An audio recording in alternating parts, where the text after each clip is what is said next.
दोस्तों, एक नया दिन और मैं बलजीत परमार हाज़िर हूँ एक नई कहानी, एक नया किस्सा लेकर। आज हम शुरुआत करेंगे कुछ ऐसी बातों की जिनके बारे में इशारों इशारों में जो हमने पिछले दिनों में सीरीज़ देखी यूसुफ बचकाना के अलावा और भी बहुत सारे कमेंट मेरे पास आए, बहुत सारे फ़ोन आए जिनमें कुछ पुराने रिटायर्ड पुलिस ऑफिसर भी थे, कुछ प्राइवेट सिटीज़न थे, कुछ डिप्लोमेट भी थे और ब्यूरोक्रेट भी थे। उनमें से कुछ लोग वो भी थे जिन्होंने पाकिस्तान में, कराची में या इस्लामाबाद में इंडियन मिशंस में काम किया हुआ है। जूनियर लेवल के ऑफिसर से भी मेरी बात हुई और सीनियर लेवल के लोगों से भी।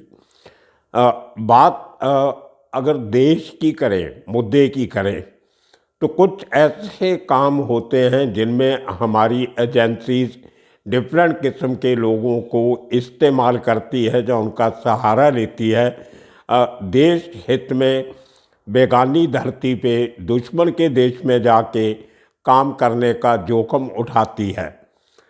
मिशन कराची या ऑपरेशन कराची आपने सुना, पूरी तैयारी थी। ये मेरी बात को थोड़ा ध्यान से सुनना, क्योंकि जिस निष्कर्ष पे हम लोग पहुंचने वाले हैं वो बहुत सीरियस है, हमारे सब के लिए भी और देश के लिए भी। वेल प्लान्ड ऑपरेशन था। सब लोगों को बाखूबी कराची में ले जाया गया, उनके रहने का बंदोबस्त किया गया, सेफ हाउसेस ढूंढे गए और वहाँ पे ढूंढे गए जहाँ से दाऊद का काफिला निकलने वाला था। उनके पास उनके हैंडलर भी थे, हथियार भी इनके पास थे अच्छे, AK-56, AK-47 जो 56 जो भी थी वो इनके पास राइफल्स थी। उसके साथ 9mm के हथियार थे, हाथ गोले भी थे, सैटेलाइट फ़ोन भी थे जिनके थ्रू इनके हैंडलर इन्हें गाइड कर रहे थे समय समय पर। और उसके अलावा एक बात जो यूसुफ बचकाना ने बताई और बहुत से लोगों ने बताई पहले, NDTV पे, दूसरी चैनल्स पे बहुत डिटेल में इस मसले पे बहस हो चुकी है, बहुत पुरानी। जो इनको ट्रेनिंग दी गई कुछ दिनों की दिल्ली के किसी फार्म हाउस में, वहाँ पे सैटेलाइट पिक्चर्स 1998 में सैटेलाइट से खींची हुई तस्वीरें दाऊद के घर की और पूरे इलाके की वो इन लोगों को दिखाई गई, ताकि इनको वहाँ अपनी जगह पे रहने में, ढूंढने में, पहुँचने में कोई तकलीफ़ ना हो। सब कुछ एज प्लान्ड हुआ, लेकिन एन लास्ट मोमेंट तक जब गोलियां निकलनी थी ऑपरेशन को रोक दिया गया। वो एक बहुत बड़ी कंट्रोवर्सी है, क्यों रोका गया। और एक खुलासा और जो यूसुफ बचकाना ने किया कि उन 10-12 लोगों में से 4 को छोड़ के बाकी लोग डरे हुए थे। मतलब उनके चेहरे पे वो हिम्मत नहीं थी, एक डर का एहसास था कि दूसरे देश में हमारे साथ क्या होगा, कहीं हम मर तो नहीं जाएंगे। मौत से डर का एहसास उनके चेहरे पे नज़र आ रहा था। ये एक वीक कड़ी थी, कमज़ोर कड़ी थी उस पूरे ऑपरेशन की। देखिए, जब हम कुछ लोगों को हायर करते हैं, अगर हम क्रिमिनल लोगों को हायर करते हैं, क्रिमिनल का काम मरना नहीं होता, उसका काम मारना होता है। वो अपने दुश्मन को मारता है और वहाँ से जगह से भाग जाता है जब फरार हो जाता है। इसीलिए एक एक क्रिमिनल 30-30, 40, 50, 100 और सुभाष सिंह ठाकुर जैसे क्रिमिनल 400 मर्डर करने की भी उस नंबर तक पहुँच जाते हैं। तो ये एक क्रिमिनल का एक काम करने का तरीका, उसकी साइकोलॉजी, उसकी कमिटमेंट देश के प्रति या अपनी फैमिली के प्रति, वो कुछ और किस्म की होती है जो एक आम आदमी से डिफरेंट होती है। अब हमारी एजेंसीज लेके गई 10 क्रिमिनल्स को, जिनका कुछ पर्सनल दुश्मनी भी थी दाऊद गैंग के साथ। छोटा राजन के सब चेले थे, उसके गैंग मेंबर थे जो गए, उनका एक अपना पर्सनल एजेंडा भी था। मुझे लगता है कहीं ना कहीं देश के प्रति, भारत माता के प्रति उतनी कमिटमेंट नहीं थी जितनी होनी चाहिए थी। अब देखिए इसके बिल्कुल उल्ट, ये जो किस्सा आपने सुना इतने दिनों में, ये 1998 का किस्सा है। उसके बाद 10 साल के बाद 2008 में मुंबई में उसी किस्म का एक अटैक होता है 26/11 को। उसमें भी 10 लोग पाकिस्तान से आते हैं। अब सिमिलरिटी देखिए आप दोनों ऑपरेशन में कितनी हैं। हमारे लोग लैंड बॉर्डर से गए नेपाल तक, वहाँ से बाई एयर पहुँचे कराची, चलो डिफरेंट बात है, जैसे भी गए पहुँच तो गए थे। उसके बिल्कुल उल्ट पाकिस्तान की ISI, जो हमारी रॉ के बराबर की एजेंसी है, ISI उसी किस्म से 10 लोगों को तैयार करती है जिस किस्म से हमारी रॉ ने ये 10-12 लोग तैयार किए थे। अब फ़र्क क्या था? तो पहला जो पॉइंट है, the choice of the people, उन लोगों का चुनाव जिन लोगों से इतना बड़ा काम करवाया जाना था। हमारी एजेंसी ने भर्ती किए 10 अंडरवर्ल्ड से जुड़े हुए लोग। अब उनके साथ क्या कमिटमेंट थी ये नहीं पता। क्या उनको उनकी जो जुर्म की दुनिया के केसेस थे वो वापस लेने का कोई भरोसा दिया गया था? क्या उनको कुछ कैश इंसेंटिव दिया गया था, या कुछ इस किस्म की और कुछ सुविधाएं, कुछ ना कुछ तो दिया होगा। बिना किसी लालच कहो या इंसेंटिव कहो, उसके बिना तो कोई जाएगा नहीं। खैर, हमारे यहाँ उनको ट्रेनिंग दी गई एक फार्म हाउस पे 3-4 दिन की, और उसके बाद उनको, क्योंकि शायद एजेंसीज को ये लगा होगा कि ये सब के सब लोगों को हथियार अच्छी तरह चलाने आते हैं, तो इसलिए शायद हथियारों की ट्रेनिंग देने की कोई ज़्यादा कोशिश नहीं की गई। लेकिन फिज़िकल कंडीशनिंग, साइकोलॉजिकल कंडीशनिंग, एक अंदर से कमिटमेंट आदमी के अंदर मर मिटने की जो एक जो इच्छा पैदा की जाती है, एक रिजॉल्व पैदा किया जाता है, उसकी कमी कहीं ना कहीं नज़र आई। अब पाकिस्तान की ISI ने क्या किया, उसने 10 उसी किस्म के लड़के तैयार किए। उनमें से कोई क्रिमिनल नहीं था, वो गरीब परिवारों के यंगस्टर थे। हमारे इस जो लोग गए थे उनमें किसी की उम्र 24 साल थी, किसी की 30, किसी की 32, शायद उनमें कुछ लोग उस समय 40 साल की उम्र के भी थे। उनके मियाँ बीवी, बाल बच्चे, बहुत सारी जिम्मेदारियाँ थी, शायद इसी करके वो मरना नहीं चाहते थे। लेकिन पाकिस्तान ने वो यंगस्टर चुने जो घर से बहुत गरीब थे, ज़्यादा पढ़े लिखे नहीं थे। उनमें से बहुत से लोग ऐसे थे जिन्होंने कभी अपनी तहसील से बाहर जाके नहीं देखा था। जो कसाब जैसे लोग, जिसने अपने गांव के अलावा अपना एक जो उसकी माँ का गांव था, जो उसकी ननिहाल थी, उस गांव के अलावा कभी कहीं वो गया नहीं था। उसका बाप कसाई का काम करता था और बहुत गरीब खानदान, बहनों की शादी करनी थी, पढ़ाई लिखाई हुई नहीं, कच्चा घर गांव का, 2 टाइम का खाना खाने की समस्या, प्रॉब्लम। इसी किस्म के सब 10 लोग तैयार किए गए। लेकिन जो कट्टर धार्मिक लोग थे, उनके अंदर जो उनका धर्म था वो उनको पूरी तरह उनके अंदर निचोड़ के डाला गया था, और उनको ये ट्रेनिंग दी गई थी, उनके दिमाग में ये बात घुसाई गई थी कि आप अपने धर्म को, इस्लाम को बचाने के लिए मुंबई पे हमला करने जा रहे हो। आपका एम इस्लाम को बचाना है और आपका कोई निशाना नहीं है। और उनको बिल्कुल क्लियर करके भेजा गया था कि आप मरोगे, वापस नहीं आओगे, पकड़े नहीं जाओगे।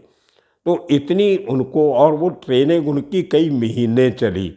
जो आपने पढ़ा होगा, जो कसाब की स्टेटमेंट थी वो थोड़ी थोड़ी लीक होके बाहर आई। काफ़ी स्टेटमेंट्स तो उन्होंने पब्लिक अभी तक भी नहीं की हैं। उनको अंडर वाटर पानी में सांस रोक के छिपने तक की ट्रेनिंग दी गई, आर्म्स की ट्रेनिंग, बिल्कुल उनको गुरीलाज की तरह हैंड टू हैंड कम्बाट सिखाई गई, लड़ाई सिखाई गई और पूरा उनको प्रिपेयर किया गया फिज़िकली, मेंटली, इमोशनली और नेशनल इंटरेस्ट के लिए या धर्म के इंटरेस्ट के लिए। और वो 10 लोग समुंदर के रास्ते से हिंदुस्तान में एंटर करते हैं।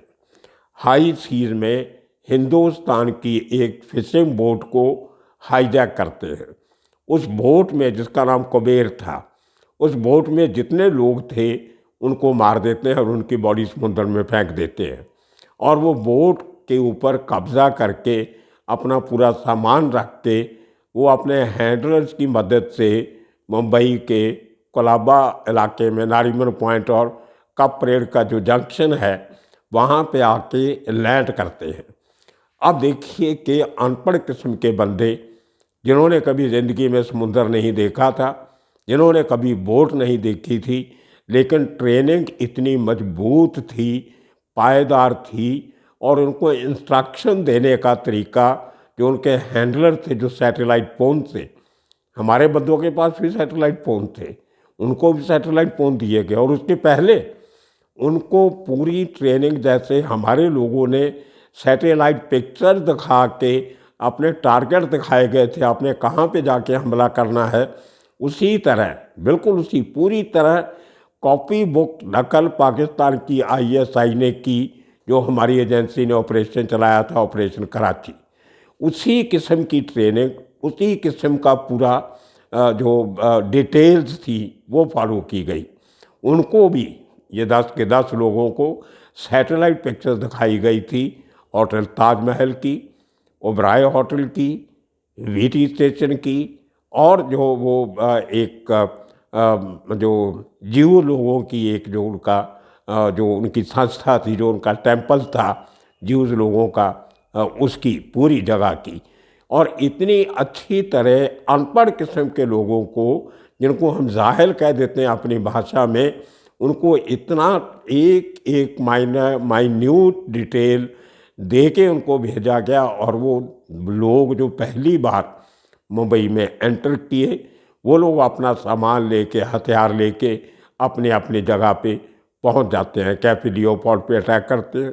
एक टीम ओबराय चली जाती है, एक टीम कोलाबा जाती है और कोलाबा का ऑपरेशन बिल्कुल कोलाबा पुलिस स्टेशन के नज़दीक हुआ और 2 ऑपरेशन कोलाबा पुलिस स्टेशन के आमने सामने हुए और वो 10 के 10 लोग उस ऑपरेशन में, और 2-2.5 दिन वो मुकाबला चलता रहा।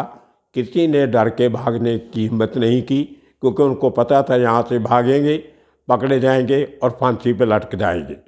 वापस पाकिस्तान जाने का कोई रास्ता नहीं था, अगर जाते तो वहाँ उनको वहाँ मार दिया जाता। खैर, तो ये बिल्कुल उसी किस्म का ऑपरेशन पाकिस्तान ने चलाया, लेकिन उनकी चॉइस ऑफ द पीपल, हमारे लोग थे, इनको इनकी कैटेगरी और थी। जो पाकिस्तान से आए वो एक तरीके से ज़ायलियर थे, जिनको हम धर्म रक्षक कहते हैं। वो मर्सनरी नहीं थे हमारे लोगों की तरह। मर्सनरी जो है वो पैसा लेके काम करते हैं और जितना उनको काम दिया जाता है उतना काम निपटा के आगे किसी और दूसरे ऑपरेशन पे चले जाते हैं। लेकिन ये लोग मरने आए थे और मर गए। एक आदमी अगर पकड़ा नहीं जाता अजमल का साहब, तो शायद ये सब बातें निकल के बाहर आती भी नहीं कभी। और वो आदमी को भी कैसे तोड़ा गया, कुछ बताने को तैयार नहीं था। मार का उसके ऊपर असर नहीं होता था, 3rd डिग्री का कोई असर, इतना उसको पक्का किया हुआ था कि वो कुछ भी बताने को तैयार नहीं था। वो तो थैंक्स टू राकेश मारिया, जो एक पंजाबी ऑफिसर थे, उन्होंने ऐसा ऐसा ऐसा उसको मेंटली तोड़ा।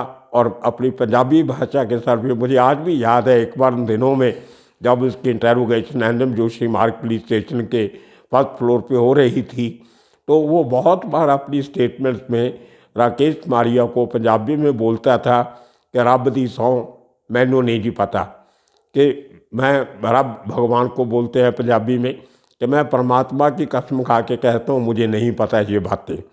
खैर, तो इतना उस आदमी ने फाइनली, जितना उसको थोड़ा बहुत पता था, वो आदमी बता सका। अगर वो भी नहीं पकड़ा जाता तो शायद ये सब बातें निकल के बाहर नहीं आती। तो हमें मेरे ये किस्सा सुनाने का मकसद सिर्फ इतना था कि अगर हमें कोई पाकिस्तान के ख़िलाफ़ या किसी और कंट्री के ख़िलाफ़ कोई ऐसा ऑपरेशन करना हो तो हमारी चॉइस ऑफ द पीपल, जिन लोगों को हम भेजते हैं वो चॉइस सही होनी चाहिए। लोग जो है वो मर मिटने के लिए तैयार होने चाहिए।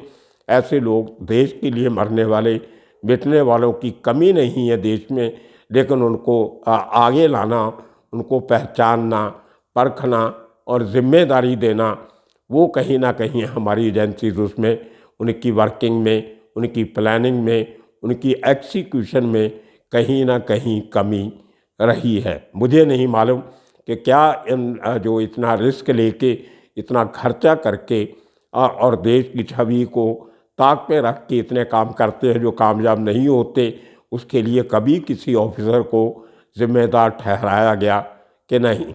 ये एजेंसीज के अंदर के मामले हैं, उन तक ही रहने देते हैं, लेकिन कहीं ना कहीं ये रिस्पॉन्सिबिलिटी जो है वो फिक्स होनी चाहिए। अगर आप देश के बाहर ऑपरेशन करते हो तो ये देखना ज़रूरी होता है कि वो कामयाब होना चाहिए।